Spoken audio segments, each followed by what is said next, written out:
여기에 모인 여러분들을 주님의 이름으로 축복합니다. 사도신경으로 우리의 신앙을 고백하시겠습니다.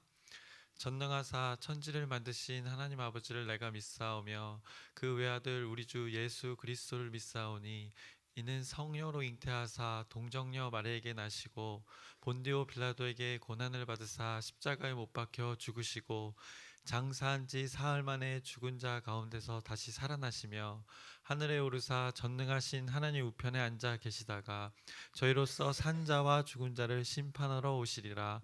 성령을 믿사오며 거룩한 교회와 성도가 서로 교통하는 것과 죄를 사하여 주시는 것과 몸이 다시 사는 것과 영원히 사는 것을 믿사옵나이다. 아멘. 하나님 아버지, 오늘 또 새 생명 허락해 주심을 감사합니다. 오늘 삶의 일터로 나갈 텐데 기도로, 예배로, 찬양으로 인도하게 해주시면 감사합니다. 그 삶의 구석구석 가운데 하나님의 다스림이, 하나님의 통치하심이 미쳐서 하나님이 주관하시는 오늘 하루가 될 수 있도록 인도하여 주시옵소서. 그 가운데 하나님 나라를 맛보게 하여 주시옵소서. 예수님의 이름으로 기도드렸사옵나이다. 아멘.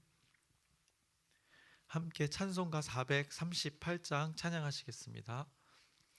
새 찬송가 438장, 통일 찬송가는 495장입니다.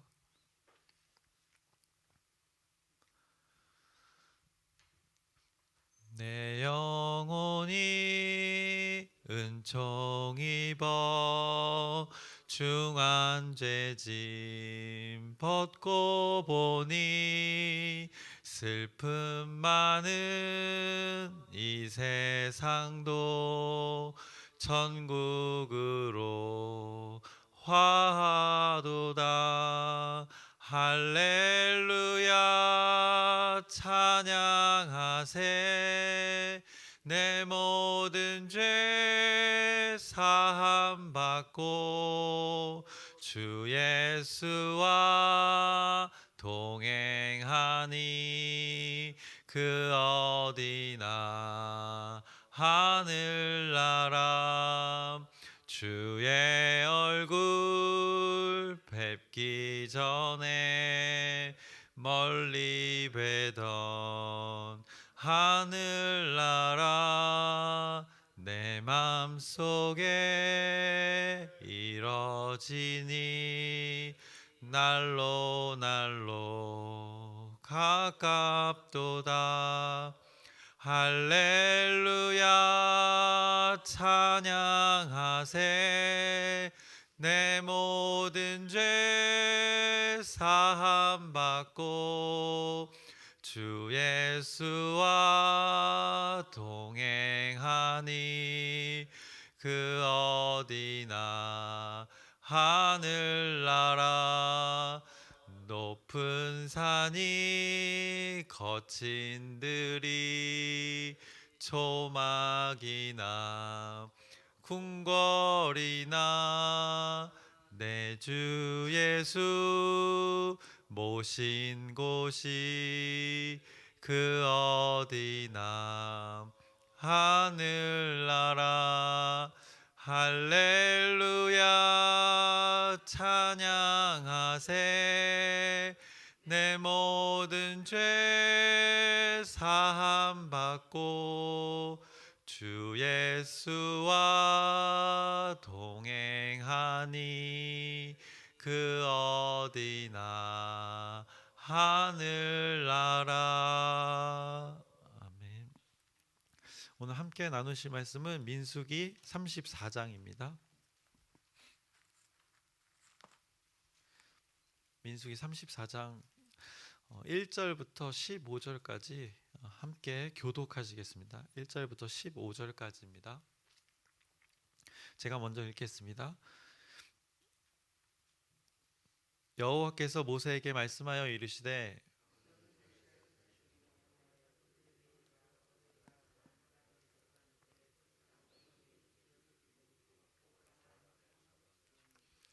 너희 남쪽은 에돔 곁에 접근한 신 광야니 너희의 남쪽 경계는 동쪽으로 여매 끝에서 시작하여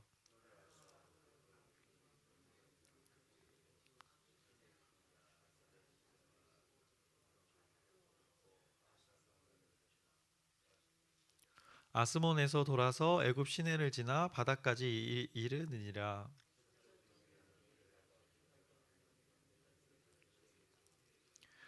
북쪽 경계는 이러하니 대에서부터 호르산까지 그어라.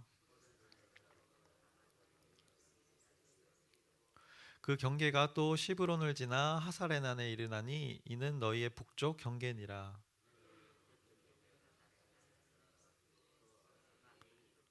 그 경계가 또 스밤에서 르블라로 내려가서 아인 동쪽에 이르고 또 내려가서 긴네렛 동쪽 해변에 이르고.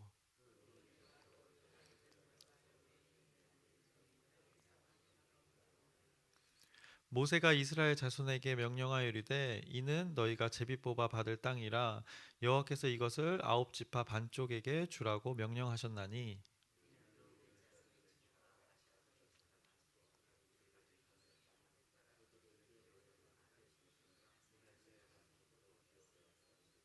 함께 읽겠습니다. 이 두 지파와 그 반 지파는 여리고 맞은편 요단 건너편 곧 해돋는 쪽에서 그들의 기업을 받으리라. 아멘.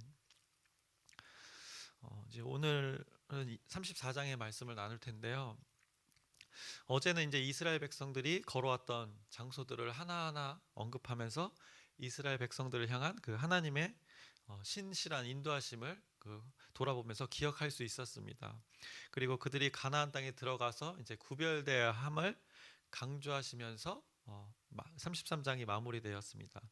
그리고 오늘 34장은 이제 그들에게 주어진 땅이고 이제 곧 차지하게 될 땅 가나안 땅에 대한 그 경계를 구체적으로 하나님께서 말씀해주고 계십니다. 땅은 지금도 우리에게 매우 중요한 요소입니다. 그래서 우리가 지난번에도 한번 언급한 적이 있는데 나라를 구성하는 요소에는 그러니까 즉 국가를 구성하는 요소에는 세 가지가 있는데 국민, 주권, 영토입니다. 그리고 이 세 가지가 구성이 되었을 때 현재의 시대는 국가라고 말을 합니다. 그래서 한 나라라고 인정받기 위해서는 이 땅은 필수적인 것입니다.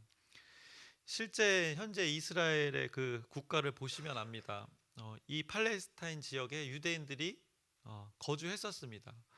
수많은 이유를 통해서 유대인들이 이주를 당하고 또 쫓겨나고 해서 유대인들이 전 세계로 흩어졌다가 땅이 없어서 팔레스타인 지역에 소수만 지냈었습니다. 그런데 이스라엘이란 나라를 세운 것이 국가가 세워진 것이 얼마 되지 않았습니다. 민족은 존재했는데 그 땅이 없어서 1948년에 그 이스라엘이라는 국가가 실제로 또 세워졌습니다.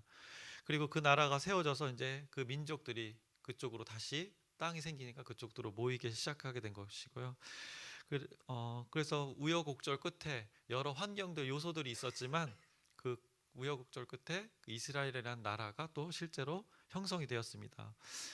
이 실제 과정을 보더라도 민족은 존재했으나 이 국가로 인정 못 받던 이들이 있었던 것입니다. 바로 땅이 없었기 때문입니다. 오늘 본문의 시대에서도 당시에도 그 나라라 함은 그 땅의 영역이 매우 중요시 여기던 시대입니다. 왜냐하면 그 땅을 근거로 그 사람들이 실제적으로 살아가는 것이고 그 땅을 통해서 더더욱이 그때는 생명의 근원이 되는 모든 자원을 땅을 통해서 얻었기 때문입니다. 그래서 고대로부터 지금까지 어떻게 보면 땅을 차지하기 위해서 뺏고 뺏기는 전쟁을 치르는 것입니다. 우크라이나나 러시아도 마찬가지로 그 근본에는 여러 배경이 있지만 그 땅을 위해서 싸우는 것을 볼 수 있습니다. 이런 땅의 중요성을 여호와 하나님은 당연히 알고 계셨던 것입니다. 그래서 한 사람을 택하고 자손을 이루게 하고 또 그 자손을 통해서 백성들을 무리를 만드시고 그 모든 사람을 향한 그의 계획이 구체적이고 실제적인 하나님의 약속이 이 약속의 땅의 경계를 선포하심으로 더 확장되어지고 있음을 오늘 34장에서 우리가 발견할 수 있습니다. 그래서 오늘 34장에서는 하나님께서 그 이스라엘에게 밝히신 보여준 그 가나안 경계를 살펴보면은 이제 여기선 여매라고 표현했는데 여매는 그 사해, 여러분 잘 아시다시피 사해고 대해는 이제 그들에게는 큰 바다라고 표현했는데 지중해를 말하는 것입니다. 그래서 3절에서 5절에는 그 남쪽 경계선에 대해서 말씀합니다. 그래서 사해에서 지중해까지라고 크게 표현할 수 있고요. 서쪽은 지중해 연안을 말하고 있고요. 6절에 나타나 있습니다. 그리고 7절에서 9절에서는 북쪽의 경계 지중해와 호르산을 지나서 하살 에난까지의 그 영역을 구체적으로 여호와 하나님께서 말씀해 주고 계십니다. 그리고 10절에서 12절까지는 동쪽 경계선은 하살 에난에서 사해까지를 말씀해 주고 있습니다. 그래서 신기하게도 하나님께서는 이 지명들을 다 알고 계셨습니다. 신인데 그 신이 사람과 소통하면서 그 영역까지도 실제적으로 경계선을 정해주는 놀라운 일들이 벌어졌습니다. 땅의 영역을 분명하게 제시해 주셨습니다. 하나님께서 허락하신 그 땅의 영역입니다. 그리고 그들이 이제 제비 뽑기의 방법으로 땅을 분배할 것을 모세가 명령합니다. 당시에 제비 뽑기는 인간이 정한다고 될 수 있는 것이 아니기에 제비 뽑기 자체에 어떤 신적인 권위가 있다고 그들은 믿었습니다. 그래서 하나님의 주권이 있다는 것을 맡기는 행위였습니다. 그래서 그 제비 뽑기를 통해서 분배를 누구에게 주라고 말씀하십니까? 오늘 본문에 그 9지파와 그 반쪽에게 주라고 하나님께서 명령하십니다. 나머지 12지파인데 나머지 그 2지파와 그 반쪽 지파는 이미 우리가 성경에서 계속 나누고 있듯이 요단 동쪽에서 먼저 영역을 가졌기 때문입니다. 그리고 나머지 지파들의 땅에 대해 몫에 대해서 오늘 분명하게 경계를 말씀해주고 계십니다. 그리고 오늘 본문 읽은 15절 이후에 16절부터는 이제 각 지파의 기업을 그 땅의 몫을 받을 책임자들을 구체적으로 한 사람 한 사람 이름을 언급하십니다. 그 사람들의 이름이 영광의 이름들이 오늘 성경에 기록되어 있는 것을 이제 볼 수 있는데 요거는 시간이 나시면 여러분들이 15절 이후의 말씀을 읽으셨으면 좋겠습니다. 그래서 오늘은 땅의 경계를 하나님께서 말씀하셨습니다. 그런데 실제로 땅에 대한 약속을 어떻게 하셨는지 기억하십니까? 창세기 15장 18절의 말씀입니다. 아브라함에게 약속하셨던 가나안 땅의 경계는 이랬습니다. 그날에 여호와께서 아브라함과 더불어 언약을 세워 이르시되 내가 이 땅을 애굽 강가에서부터 그 큰 강 유브라데까지 내 자손에게 주노니라고 말하고 있습니다. 그러니까 이 애굽 강부터 유브라데 강까지입니다. 어떻게 보면 그때 약속하신 땅은 오늘 언급하신 땅보다 실제로는 더 넓습니다. 오늘 가나안 땅을 경계를 봤을 때 제가 그래서 이거 지도를 첨부하려다가 잘 자료가 안 찾아져 가지고 이제 찾으면 제가 나중에 또 한번 보여드리겠습니다. 실제적으로는 지금 오늘 언급한 경계는 이 창세기의 영역과는 좀 다릅니다. 조금 더 좁습니다. 근데 이 창세기에 말했던 이 영역은 실제로 다윗과 솔로몬 때 그 영역을 다 이룹니다. 그것의 근거가 사무엘하 8장 3절입니다. 그것이 근거가 나타나 있는데요. 찾아주실 겁니다. 전도사님이. 사무엘하 8장 3절입니다.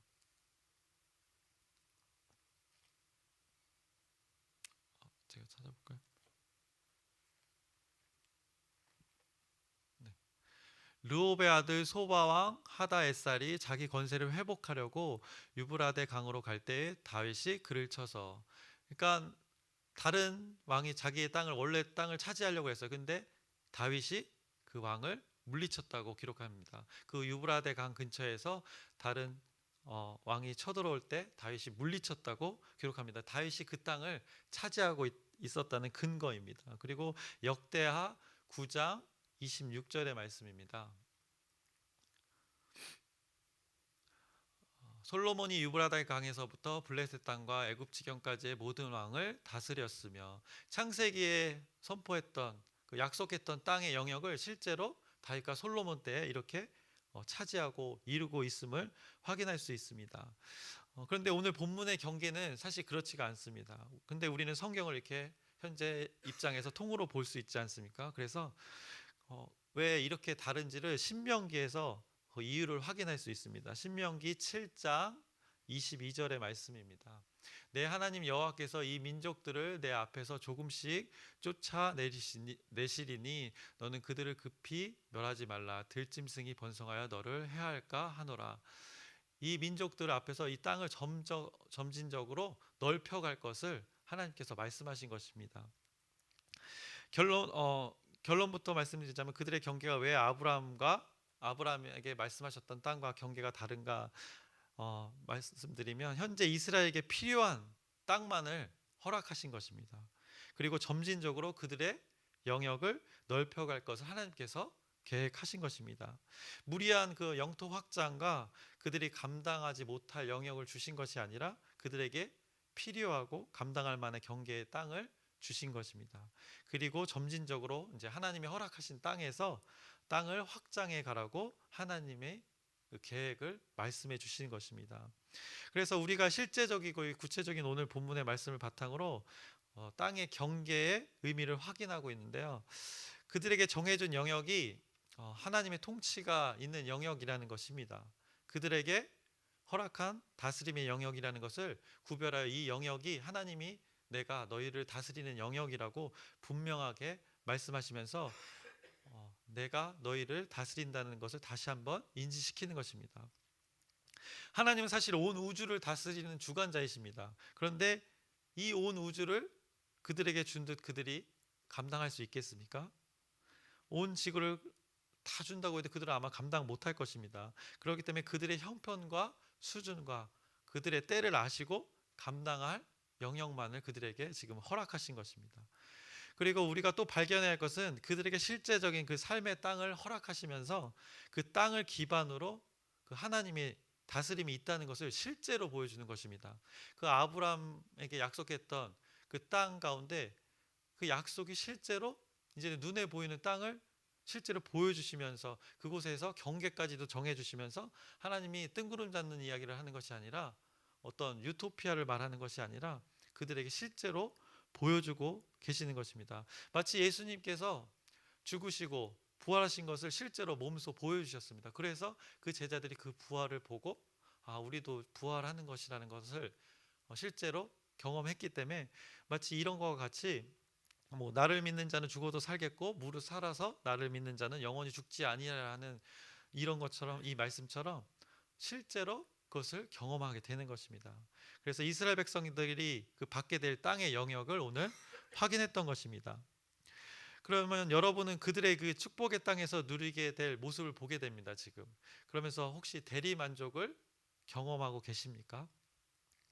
우리는 이 땅의 영역이 실제로 정해지는 것을 오늘 본문을 보면서 우리는 무엇을 깨달을 수 있을까요? 우리는 이 땅의 영역이 실제로 정해지는 것을 보면서 무엇을 확신할 수 있을까요? 바로 우리는 그 가나안 땅이 예표하는 하나님 나라에 대해서 우리가 생각을 안 할래야 안 할 수가 없습니다. 바로 우리가 누리게 되는 하나님 나라, 그걸 우리에게 똑같이 그들이 가나안 땅을 약속받았듯이 우리에게는 하나님 나라를 약속받았습니다. 그 하나님 나라가 추상적이고 어딘가에 있는, 아까도 언급했지만 유토피아가 아니라는 것을 성경에서 오늘 34장을 통해서 우리에게 말씀해 주시는 것입니다. 아브라함이 추상적이고 보이지도 않는, 가보지도 않은 땅에 대한 믿음이 실제가 되어지는 것을 우리는 성경을 통해서 지금 목격하고 있습니다. 아브라함에게 선물로 그 주셨던 믿음들을 여러분도 동일하게 지금 소유하고 계십니다. 그의 믿음이 대단하다 하지만 그 믿음은 아브라함 그의 노력이 아니었습니다. 하나님이 주신 선물로 소유하기에 그가 보이지도 않는 그 축복의 땅을 향해서 내딛었고 점진적으로 확장되어져서 실제가 그의 자손들에게 주어지는 것을 오늘 우리 본문을 통해서 우리가 확인하고 있는 것입니다. 근데 우리에게도 동일하게 말씀하십니다. 그 축복의 땅, 하나님의 나라, 새하늘 새 땅에 대해서 분명히 우리에게 말씀하셨습니다. 그것은 완전하고 완벽한 그 땅의 경계입니다. 하나님이 말씀하신 우리에게 주어진 땅의 경계라고 분명하게 말씀하십니다. 하지만 주님이 오실 때, 주님의 때 그 완벽한 경계가 이루어집니다. 지금 우리에게 주어진 하나님 나라의 영역이 분명히 있습니다. 그렇지만 아직은 불완전합니다. 그러나 지금도 우리가 그 하나님의 나라를 맛보며 살 수 있습니다. 하나님의 나라, 그것은 어떤 지역, 어떤 영역이 아니라 실제로는 하나님이 다스리는 상태입니다. 하나님의 다스림이, 통치하심이 있는 상태가 바로 하나님의 나라입니다. 그것을 생각해 봤을 때 우리의 재물과 스펙이 쌓임을 통해서 하나님의 나라가 확장된다고 성경은 말하지 않습니다. 하나님의 다스림의 영역이 넓혀질 때 하나님의 나라가 확장된다고 성경은 말하고 있습니다. 재물이 많아지고 스펙이 아무리 많이 쌓여도 여전히 마음에 그 갈급함과 마음의 결핍이 존재한다면 그곳은 하나님 나라이겠습니까? 재물과 스펙이 없어도 그 마음에 하나님이 주시는 그 평안, 샬롬이 있다면 그곳이 바로 하나님 나라입니다. 여러분이 하나님을 향한 그 믿음이 존재한다면 아브라함이 하나님께서 그 주신 믿음을 여러분들은 실제로 소유하신 것입니다. 동일한 그 믿음을, 아브라함의 믿음이 나의 믿음이 되는 것입니다. 하나님께서는 다른 믿음을 주시지 않았습니다. 아브라함과 나와 여러분과 동일한 믿음을 선물로 주셨습니다. 권사님과 장로님과 청년과 목사님과 모두에게 주신 선물, 믿음은 동일한 믿음입니다. 왜냐? 그 선물에 반응하는 자들에게 동일하게 하나님의 나라를 누리게 하기 위해서입니다. 그래서 그곳에서는 눈물도 없고 기쁨이 넘치고 또 사자들이 어린이들과 뛰노는 곳이라고 표현했습니다. 그래서 오늘은 그 가나안 땅의 경계를 하나님께서 실제적인 경계를 구체적으로 말씀하셨습니다. 그 경계는 말씀하신, 처음에 선포하신 영역보다는 조금 작은 영역이었습니다. 하지만 그들이 감당할 수 있는 영역의 크기였던 것입니다. 그리고 거기에 그들을 머물게 하셨습니다. 나중에는 그들의 땅이 더욱 점진적으로 넓혀지는 것을 우리가 확인할 수 있습니다. 우리는 주님이 오시는 날 그 완벽한 경계의 새하늘 새 땅을 경험하게 될 것입니다. 이스라엘 백성이 완벽하지 않은 경계에서 그 하나님의 말씀하신 땅을 경험했듯이 지금 우리도 새하늘 새 땅의 그 완벽한 하나님의 나라는 아니지만 그것을 이 땅에서 충분히 경험할 수 있다고 하나님께서 말씀해 주고 계시는 것입니다. 하나님의 나라를 맛볼 수 있다고, 그 경계를 지금도 우리 영역 가운데 맛볼 수 있다고 34장을 근거로 우리에게 선포하고 계시는 것입니다. 마태복음 5장 3절에 심령이 가난한 자는 복이 있나니 천국이 그들의 것임이요라고 선포하셨습니다. 하나님에 대한 그 갈급함이 있는 자, 하나님을 향한 갈망이 있는 자, 그들이 목마르지 않는 그 하나님의 생수를 맛보게 되는 것입니다. 한번 맛보면 영원히 목마르지 않는 그 생명수를 맛보게 된다고 선포하셨습니다. 하나님의 그 다스림 안에서 그 배에서 생수의 강이 흘러 넘친다고 하나님께서 선포하신 것입니다. 그것은, 그 근거는 하나님의 다스림을 통해서입니다. 그러면 여러분들이 그분의 통로가 될 것입니다. 그래서 오늘 말씀을 통하여 여러분에게 말씀하십니다. 여러분의 그 삶의 구석구석 가운데 하나님의 다스림으로 그분이 주시는 평안과 그분의 다스림이 있을 것이라고 말씀하시고 선포하시는 것입니다. 여러분의 그 삶의 하나님 나라의 그 영의 경계를 분명하게 정해 주셨습니다. 그 경계 가운데 조금씩 하나님의 말씀을 의지하면서 넓혀가라고 하나님께서 선포하시는 것입니다. 그래서 이 선포를 여러분들이 깨달으시고 신뢰하셔서 오늘 삶 가운데 그 하나님 나라를 여러분들이 충분히 누리시는 하루가 되기를 축원합니다. 말씀을 마치겠습니다. 하나님 아버지, 오늘 말씀을 통해서 축복의 땅의 경계를 선포하셨습니다. 우리 삶 가운데 동일하게 하나님의 나라의 영역을 선포하셨습니다. 우리에게 선포된 그 하나님의 영역에서, 하나님의 다스림 안에서 하나님이 주시는 것을 충분히 누리게 하옵소서. 예수 그리스도의 이름으로 기도드렸습니다. 아멘. 하늘에 계신 우리 아버지여, 이름이 거룩히 여김을 받으시오며 나라의 마옵시며 뜻이 하늘에서 이루어진 것 같이 땅에서도 이루어지이다. 오늘날 우리에게 일용할 양식을 주옵시고 우리가 우리에게 죄 지은 자를 사하여 준 것 같이 우리의 죄를 사하여 주옵시고 우리를 시험에 들게 하지 마옵시며 다만 악에서 구하옵소서. 나라와 권세와 영광이 아버지께 영원히 있사옵나이다. 아멘.